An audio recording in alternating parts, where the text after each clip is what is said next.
Good morning, dear students. How are you all? I hope you all are fine, beta.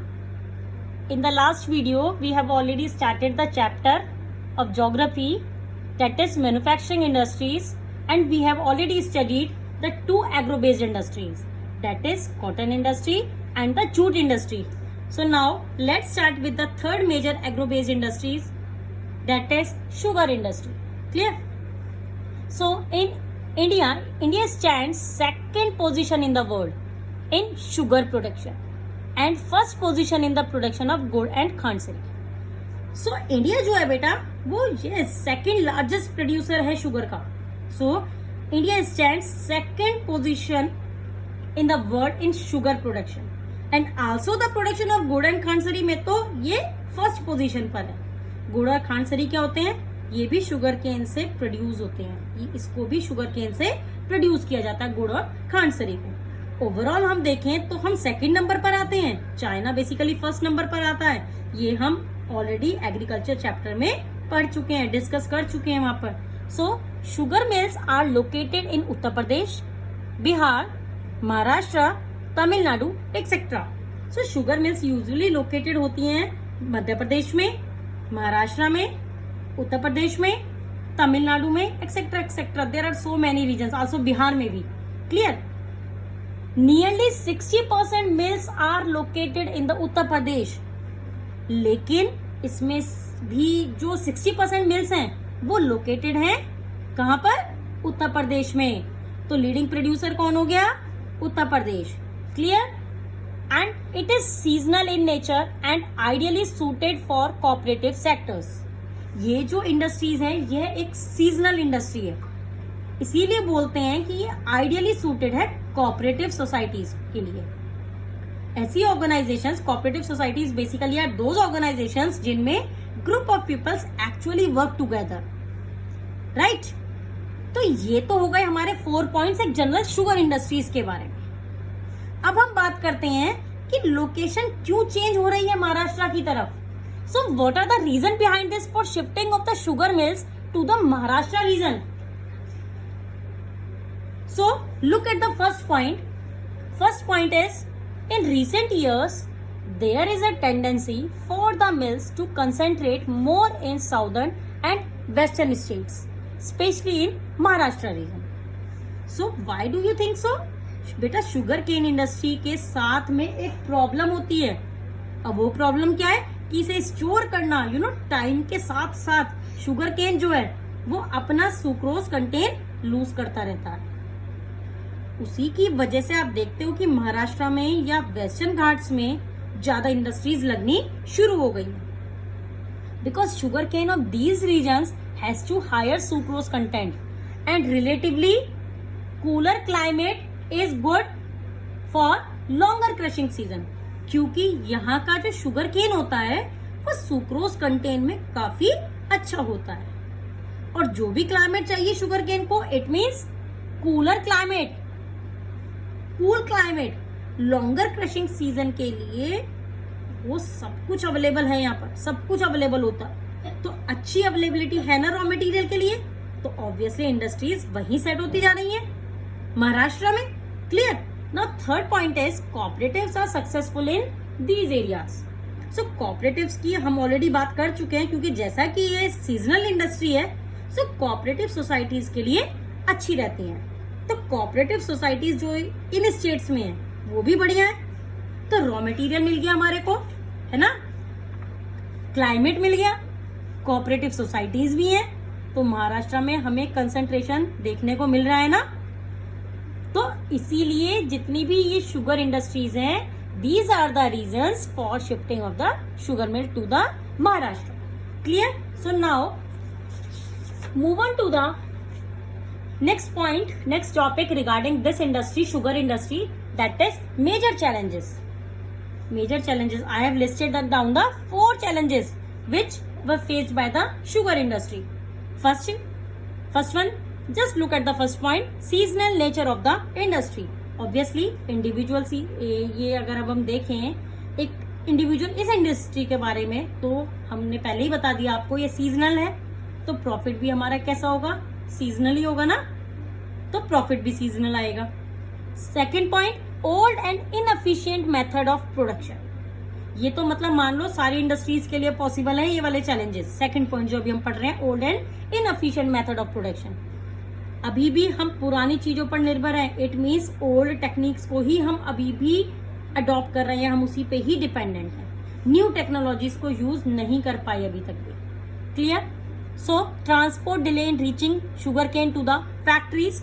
मैंने अभी आपको बताया भी था कि डिले के साथ साथ जो सुक्रोज कंटेंट है वो कम होता जाता है, और जितना ज्यादा डिले होता है ट्रांसपोर्ट में उतना हमारे लिए मतलब हमारी शुगर इंडस्ट्री के लिए बुरा होता है। Clear? Now the last point is need to maximise the use of by products like bagasse. मतलब कि हम पूरा यूटिलाइजेशन नहीं करते शुगर केन का। जो बाय प्रोडक्ट्स बनता है लाइक बैगीज, उसको भी हम बहुत अच्छे तरीके से यूटिलाइज कर सकते हैं, बट वो नहीं कर पाते। इस पे भी हमें ध्यान देने की जरूरत है। Clear? So these are the major challenges which were faced by the sugar industry. These 4 points. Clear? So now move on to the mineral based industries. I am not writing the definition of mineral based industries, basically मैं आपको बता देती हूँ। So होती क्या है? So just think about what exactly are mineral based industries. As the name itself suggesting, ऐसी कोई भी इंडस्ट्री जो मिनरल को रॉ मटेरियल की तरह यूज करती है, उसे हम बेसिकली क्या कहते हैं? मिनरल बेस्ड इंडस्ट्रीज कहते हैं। ऐसी कोई भी इंडस्ट्री जो मिनरल को रॉ मटेरियल की तरह यूज करती है, that type of industries called the mineral based industries. Clear? तो जो सबसे पहली और फॉरमोस्ट मेन इंपॉर्टेंट इंडस्ट्री है मिनरल बेस्ड इंडस्ट्रीज में, वो है हमारी आयरन एंड स्टील इंडस्ट्री। क्यों? क्योंकि ये तो बेटा बेसिकली अगर हमने पहले भी देखा भी था, हमने चार्ट में भी देखा है ये कि ये क्या है, ये तो बेसिक इंडस्ट्री है, right? Iron and steel industry is a basic industry as heavy, medium and light industries depend on it for machines and electrical goods. इसीलिए इस पर बहुत ज्यादा क्वेश्चंस भी आते हैं। So let's get started from the iron and steel industry को basic industry क्यों कहते हैं। So also considered as heavy industry as raw material and finished products और goods are both heavy and bulky. So iron and steel industry को हम heavy industry भी बोलते हैं। क्यों? क्योंकि इसका जो रॉ मटेरियल होता है, इसके रॉ मटेरियल से लेके इसके फिनिश्ड प्रोडक्ट्स तक सब कुछ बहुत हैवी और बल्कि होता है। Clear? Now third point is ये पब्लिक सेक्टर इंडस्ट्री भी है। पब्लिक सेक्टर इंडस्ट्री, ये पब्लिक सेक्टर इंडस्ट्री भी होती है, मतलब इसकी ओनरशिप जो है वो गवर्नमेंट एजेंसीज और इंस्टीट्यूट्स के हाथ में होती है। So it is also called the public sector industry.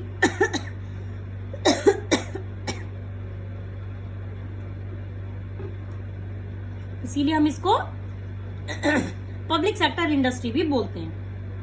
और last point is it is concern close to mineral rich areas of Chota Nagpur plateau region in West Bengal, Jharkhand, Orissa, Karnataka and Tamil Nadu. और छोटा नागपुर प्लेट्यू रीजन में इसका कंसंट्रेशन थोड़ा ज्यादा है, इस इंडस्ट्री का कंसंट्रेशन ज्यादा है। क्लियर? इसके रीजन्स आपको मिल ही गए, बिकॉज छोटा नागपुर प्लेट्यू में आयरन पैदा ज्यादा होता है, माइंस ज्यादा है आयरन की। ऊपर से हम देखते हैं कि रॉ मटेरियल हैवी और बल्कि है, तो हमें ट्रांसपोर्ट पे ज्यादा खर्चा भी नहीं करना पड़ता। क्लियर? इसीलिए हमें जहां ज्यादा अवेलेबल होता है वहीं पे तो हम इंडस्ट्री लगाएंगे ना, तो हमारे को जो चीजें जहां पर इजीली अवेलेबल होंगी, हमारी ये इंडस्ट्री वहीं पर ही सेटअप होगी। क्लियर? सो नाउ अब हम चलते हैं आगे और डिस्कस करते हैं कि इंडिया का क्या स्टेटस है इससे रिलेटेड। तो इंडिया जो है बेटा वो 3rd नंबर पर आता है पूरे वर्ल्ड में। India ranked 3rd among world crude steel products by producing 95.6 million tons in 2016। India जो है वो 3rd नंबर पर आता है पूरे वर्ल्ड में in the crude steel producers by producing 95.6 million tons in 2016।